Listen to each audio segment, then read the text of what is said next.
Hello everyone. Today I'm going to discuss a common challenge for aspiring authors, creating illustrations for a children's book. I have a friend who has just finished writing a wonderful children's book but is struggling with the illustrations. I'm going to explore several options to help her bring her story to life visually. So let's dive right in. Outsourcing to Fiverr or Upwork.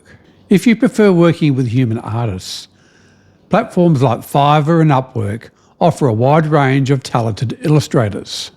The pros are, it allows for custom artwork tailored to the book's needs. It provides access to diverse styles and artists. It can accommodate various budgets. However, the cons requires clear communication and project management. Well, quality and reliability may vary. Using Creative Fabrica for art assets.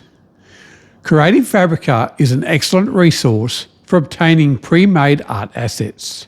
You can assemble illustrations from a library of elements. The pros are, it's cost-effective and time-saving. There is a wide variety of assets to choose from. No artistic skills are required. So what are the cons? It's limited to what's available in the library. It may require some creativity to piece together elements cohesively. This could be difficult when trying to fill scenes with different poses and emotions. Learning to illustrate via YouTube. If you're up for a creative challenge, you can learn to illustrate yourself by watching YouTube tutorials. The pros. It provides artistic skills and independence. It's cost effective. It's a valuable skill for future projects. The cons?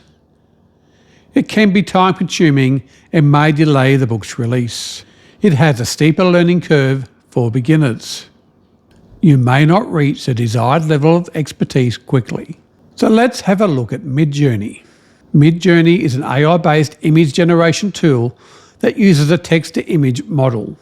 In simpler terms, it can read your text prompt and create an image based upon it. Use the Midjourney bot to generate stunning images from simple text prompts in seconds. You work directly in Discord. There is no specialised hardware or software required. However, you do need to sign up for a Discord account, which is free. Midjourney is no longer free as it was being swamped. You can sign up for a $10 account and cancel any time after you have finished creating your artwork. I'll provide the link to Discord in the description below. When using AI, remember that you need to click yes when publishing on KDP and provide the required information for AI use when using Midjourney or any AI software for your books. Now let's have a look at how you can create with Midjourney. To start with, I like to organise my book using OneNote. I've showed you how to do this in a previous video. So here I have my story on the first tab in OneNote. I've also inserted each chapter separately. I also have listed my characters and the desired scenes I'm looking at creating. Now Midjourney operates by using text as prompts. I've listed a number of examples here that you can use, and I'll also include them in the description. It's important when you put your prompt into Midjourney that you give a description of what you are trying to create. So looking at the character design prompt, we start with character features, the style, and we want multiple expressions and poses. We want a character sheet, and we want to describe the clothing. We also include the aspect ratio, which is the --AR and then the aspect ratio we are seeking. So in this case, I'm going to use the bottom prompt where I've described a blonde-haired girl, 5 years old, children's book styled character, multiple expressions and poses, character sheet, pink shirt, black pants and white shoes with an aspect ratio of 16:9. Now the reason we choose multiple expressions and poses and a character sheet is so we can generate a number of characters based on this description. It's important that we have a number of characters so we can put them back into Midjourney to create future emotions and positions of our character so we can have some consistency for our books. So I'm now going to grab this text and go over to my character, to Penny, and insert it as the description that I'll be using for her character in Midjourney. Now, when using Midjourney to create an image, we need to start with / imagine and prompt, and then we enter the text. So we can paste our text from OneNote, and we paste as plain text, and then we hit enter. Now, Midjourney will take this information and it'll start to generate some images. It indicates by percentages how long the job will take. It is usually less than a minute. As you can see, Midjourney has created 4 images of a character based on my description. As you can see under the image, there's U1, U2, U3, U4. U stands for upscale, and in this instance, I'm happy with the third image, which is down the bottom left. I'm going to upscale number 3. So there's number 3. I'm now zooming out 1 by 5 times to make it larger.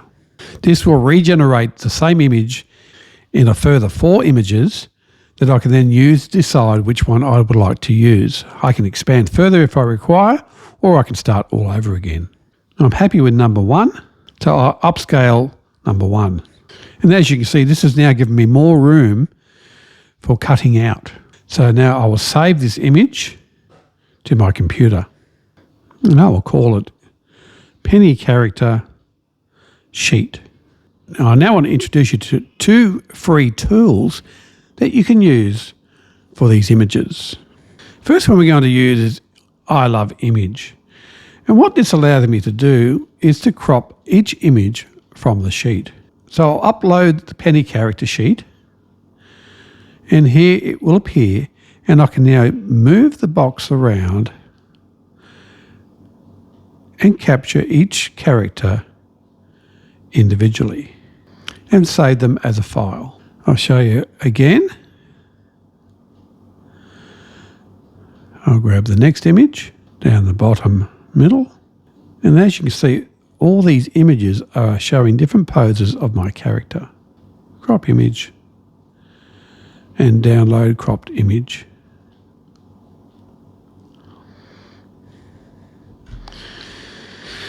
Now I'll do this for all the images until they are all in the folder. So now we're using the background cut program to remove the white backgrounds from all of these images. So using the plus button down the bottom left here, we now need to add these images to Midjourney. You then need to hit the enter key for them to appear in Midjourney. And here they are. They're our images that we've loaded into Midjourney. And one more. We missed our large one. And we hit enter and up she comes. All right. So we have all these different expressions of our character. So now we need to use these images to produce our next image. So we're going to copy the image link, and we're going to paste it after Imagine Prompt, and we'll do this for all the images that we've uploaded. Ensure you create a space after each entry. And once we have put all these image links into our Midjourney prompt, we can go back to our character and grab the text prompt and then paste it after our image links in Midjourney. We now need to take out this section and replace it with the word waving.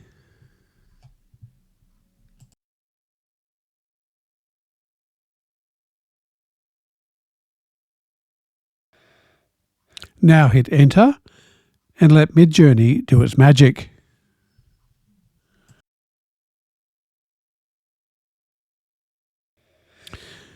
Midjourney has now brought back 4 images of my character in a waving pose. Number 3 looks good, so I will upscale it.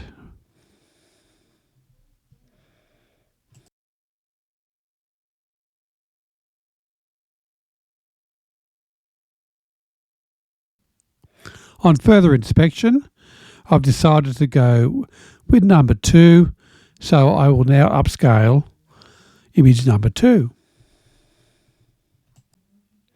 This image will be suitable for my scene, so I will now download it to my computer.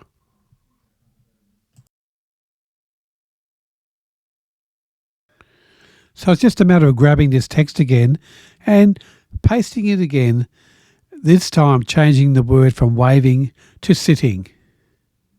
And you can do this with different types of gestures as you want to build up your character for your book.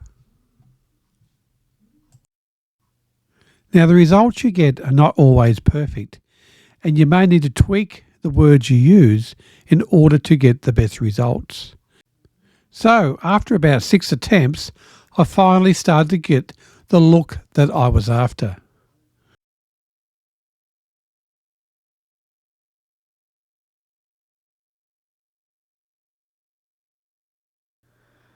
I like the look of image number 1, so I upscaled it and then saved it to my computer.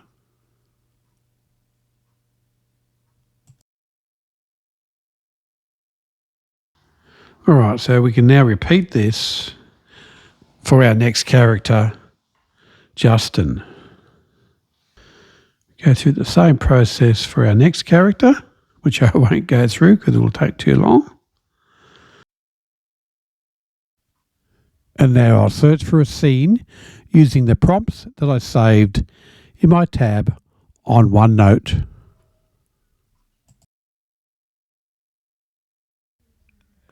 Once again, this can take a bit of time until you're satisfied with what has been returned by Midjourney, something that is suitable to use in your book.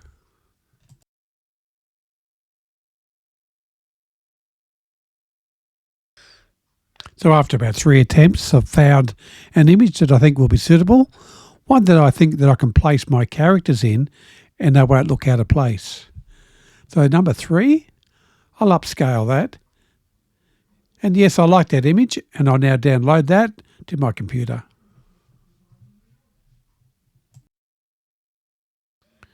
I've now uploaded my scene into Canva, where I will now add the characters.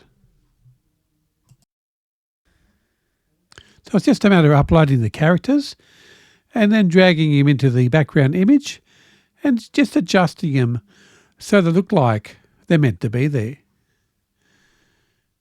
Just a little bit of manipulation.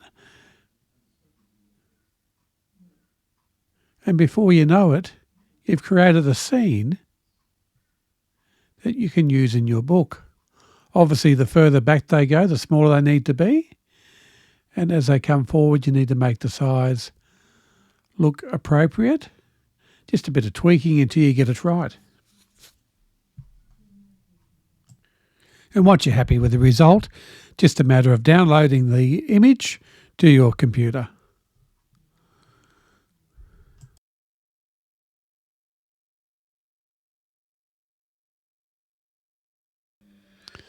So we go back over to OneNote and now back to the scenes, and we can now upload our completed scene to that particular chapter. And we can do this for all the scenes as we complete our images as a way to build our book prior to building the final file that we would upload to KDP. So I've gone ahead and created some more scenes that I thought would look good in my book, and I've now uploaded them to OneNote. I particularly like how this scene turned out. I was able to find a nice picnic rug under a tree, and my sitting image of Penny and standing of Justin fitted very nicely and made for a very good scene for this part of the book.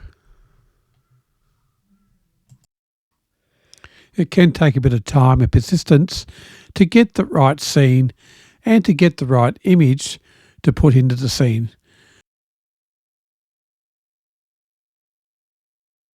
Remember, the most important thing is to bring that wonderful children's book to life and share it with the world. I hope these options help you decide the best path for your book project. Don't forget to give this video a thumbs up if you found it helpful, and be sure to subscribe to Wombat Coaching for more tips and tricks on earning online. Thanks again for watching, and happy illustrating.